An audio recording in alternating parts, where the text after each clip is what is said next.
Hello guys, welcome back to a new vlog. स्वागत है आपका एक और नए व्लॉग में। मैं जा रही हूँ बाहर, ठंडी लग रही है सच में ना। सौंफ खा रही हूँ मैं।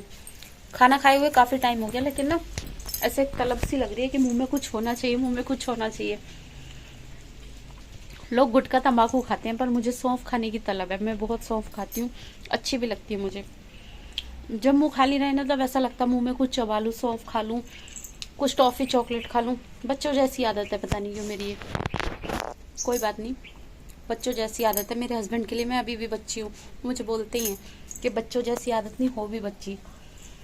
तो मैं आपको टाइम दिखा देती हूँ पहले। ये देखो गाइस, टाइम 2:10 हो रहे हैं। और मैं मेरे जागने का रीजन मैं बताती हूँ। ये देखो, बिस्तर मेरा बहुत इंतजार कर रहा है, मुझे नींद भी आ रही है, काम भी कुछ नहीं है, सिलाई का काम है वो तो करती रहूंगी कभी भी। लेकिन मेरे जागने का रीजन क्या है वो मैं आप लोगों को बताती हूँ। बाहर निकल तो जाओ, पर बाहर निकलते हुए ना बड़ा डर लगता बंदरों का। सुबह से इतने बंदर आ रखे थे, बहुत ज्यादा सुबह से भी। और यहाँ पे कपड़े सूख रहे हैं। आज तो मैंने टाइम से ही मशीन लगा दी, टाइम से ही सुखा दिया आज तो। नहीं तो मैं ना अक्सर लेट कर देती हूँ और मैं डांट खाने वाले काम करती हूँ गाइस। हस्बैंड उनका यही रहता है, रात को क्यों, दिन में क्यों लगाती, रात में क्यों लगाती, और सुबह लगाओ तो पता है उनका क्या कहना रहता है। उनका भी अलग ही है, समझ में नहीं आता। यहाँ चिड़ियों का खाना खत्म हो गया देखो, पर अब मैं सोच रही हूँ शाम को ही डालूंगी। ज्यादा खाना खिलाने से भी भाई मेरी चिड़ियों का पेट खराब हो जाएगा। सारा दिन खाती रहेंगी तो पेट खराब हो जाएगा उनका, जैसे इंसानों का पेट खराब हो जाता है ऐसे ही मेरे यहाँ पक्षी आ रहे हैं बेचारों, उनका पेट खराब हो गया। तो मैं नहीं चाहती उनका पेट खराब हो गई, और मैं इसको लगा देती हूँ। वैसे तो मैं हमेशा लगा के रखती हूँ, पर मेरा बेटा है ना वो, मतलब मैं ओपन करके रखती हूँ, मेरा बेटा है ना वो खोल के रखता है। वो यहाँ बैठ के पढ़ाई कर रहा था, तो अभी ट्यूशन गया है इसलिए ऐसे छोड़ गया। और बेड मेरा इतना इंतजार कर रहा है, मुझे बार बार बुला रहा है। जैसे मैं बेड के पास आती हूँ ना मुझे बार बार बुला रहा है, आजा उमा, आजा आजा, सो जा, थोड़ी देर सो जा। लेकिन ये घड़ी की टक टक है ना, ये बोल रही है नहीं नहीं तेरा कस्टमर आने वाला है। एक नजर मेरी यहाँ बेड पे लगी हुई है तो दूसरी नजर मेरी दरवाजे पे लगी हुई है। देखो, कल मैं मेथी लेके आई थी तो फिर मैंने ना इसको धो के, थोड़ी मतलब पकी पकी सी मेथी थी, कच्ची नहीं थी उतनी अच्छी, सब्जी बनाने वाली लायक नहीं थी। फिर भी मैंने ले ली इसको, मैंने धो के साफ करके ना अच्छे से कई बार पानी में धो दिया है। अब इसको अच्छे से फैला दिया तो ये थोड़ी सी ड्राई हो जाएगी ना, उसके बाद में इसकी कसूरी मेथी बना दूंगी। कढ़ाई में थोड़ा सा सेक दूंगी या ओवन में। और यहाँ पे दूध भी निकाल के बाहर रख दिया, दूध बिल्कुल आइस बना हुआ था। जब मैं शाम की चाय बनाऊंगी तब तक ये पिघल जाएगा तो गर्म कर देंगे। बर्तन भी ज्यादा नहीं है, 2-3 बर्तन ही है जो मैंने खाए थे। यहाँ की लाइट को ऑफ कर देते हैं, यहाँ कोई काम नहीं है। और लाइट तो मैं ना ऑफ ही करके रखती हूँ, मुझे अच्छा नहीं लगता बिना मतलब में लाइट जलाना। और यहाँ की मैंने इसलिए जलाई हुई है, अगर मैंने लाइट बंद कर दी तो मैं बिस्तर पे जाऊंगी। और अभी मैंने पता व्लॉग बनाना भी इसीलिए स्टार्ट करा है। मैं उठ के बैठ गई, लेट गई थी सच में, बहुत जोर से लग रहा था, नींद का इतना प्रेशर बन रहा था। फिर मैंने इसीलिए ही ये करा कि कहीं ऐसा ना हो कि मैं सो जाऊं और फिर आलस में उठती हूँ ना, फिर कुछ काम करने के लिए जब कस्टमर आ जाती है फिर उठती हूँ, तब फिर बिल्कुल मन नहीं करता कि कुछ काम करो, फिर ऐसा लगता है कि इनको वापस ही भेज दूं। तो इसीलिए ना, वैसे मैं दोपहर का टाइम ना थोड़ा आजकल कम देने लगी हूँ। और घूम घूम के देखो व्लॉग इसीलिए बना रही हूँ मैं, ताकि मुझे नींद ना, एक जगह बैठ के बनाऊंगी ना तो फिर मैं लेट भी जाऊंगी, फिर मैं सोचती नहीं हूँ कुछ। और एक नजर घड़ी की सुई पे है और एक नजर दरवाजे पे है, बार बार दरवाजे को देख रही हूँ। वैसे उन्होंने बोला था, वो थोड़ी दूर से आ रही है तो उन्होंने बोला था कि मुझे आते आते लेट हो जाएगा, इसलिए मैं ठीक है 2 बजे का मैंने टाइम दिया था। 2:30 बज जाएंगे ज़्यादा से ज़्यादा, क्योंकि दूर भी है बहुत।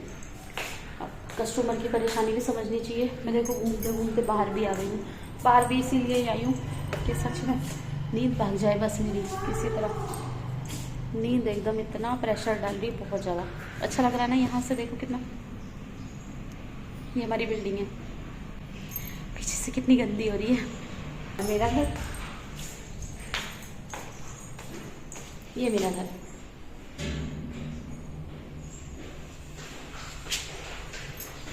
में कोई नहीं दिखता है।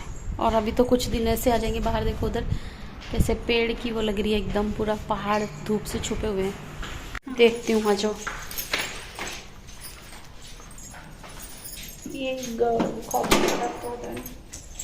कॉपर कलर मिल तो जाएगा, कौन सा कॉपर है दिखा देती हूँ, आ जाओ आप। भाई मैं लेस दे देती हूँ पहले। गोल्ड कलर सिल्वर कलर से होना है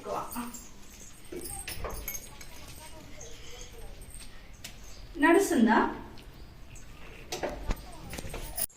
सिल्वर कलर तो एकदम डिफरेंट हो जाएगा। एक देखो ये डार्क सिल्वर है, ये नहीं लाइट ये सिल्वर। वो लहंगा में है ना सिल्वर कलर, सिल्वर का वो। तो गाइस जिस कस्टमर का मैं इंतजार कर रही हूँ वो तो अभी तक नहीं आई, ये दूसरी आई थी, इनको थोड़ा लेस चाहिए था पर मिला नहीं मैचिंग का। और अब इस व्लॉग को ख़त्म तो नहीं कर रही हूँ, पर कब पूरा होगा पता नहीं, चालू करके छोड़ दिया, जब भी होगा कोई बात नहीं, हो तो जाएगा ना। चलो थोड़ी देर बैठ ही जाती हूँ भाई, बहुत परेशान हो गई हूँ मैं, बाहर और अंदर घूम घूम के भी, थोड़ा देर बैठ जाती हूँ। थोड़ी देर यहाँ बैठ के मोबाइल चार्जिंग में लगा देती हूँ, मोबाइल भी कब डिस्चार्ज हो जाएगा पता नहीं, तो इसलिए मोबाइल चार्जिंग में लगा देती हूँ। तो भाई जिनको फेशियल कराना था वो आ गई, और आज ये मेरा बैड लक, ये आज मेरी पहली और लास्ट कस्टमर बन रही है, क्योंकि ये मेरे पास पहली बार आई हैं। किसी ने इनको मेरा नाम सजेस्ट किया था और बोला था अच्छा काम होता है वहाँ पे, तो इसलिए ये पहली बार आई हैं। और लास्ट बार इसलिए कि अब ये यहाँ से रिज़ाइन दे के जा रही हैं, और इन्होंने पहले D10 का मेरे से क्लीन अप कराया था, और अब ये D10 का फेशियल कराने आई हैं। और टैनिंग बहुत ज़्यादा थी तो इसलिए पहले मैंने इनको स्टीम दे दी, अब मैंने इनके फेस पे ब्लीच लगा दी है।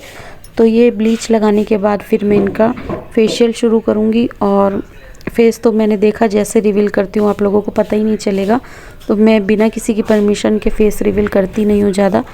और इन्होंने बोला जब क्लीन अप कराया कि मुझे आपका काम बहुत अच्छा लगा, मेरे फेस में बहुत चेंजेस आए, इसलिए इन्होंने फेशियल कराने का भी मेरे से सोचा। ये मेरे लिए बहुत अच्छी बात है जो लोगों को मेरा काम पसंद आ रहा है।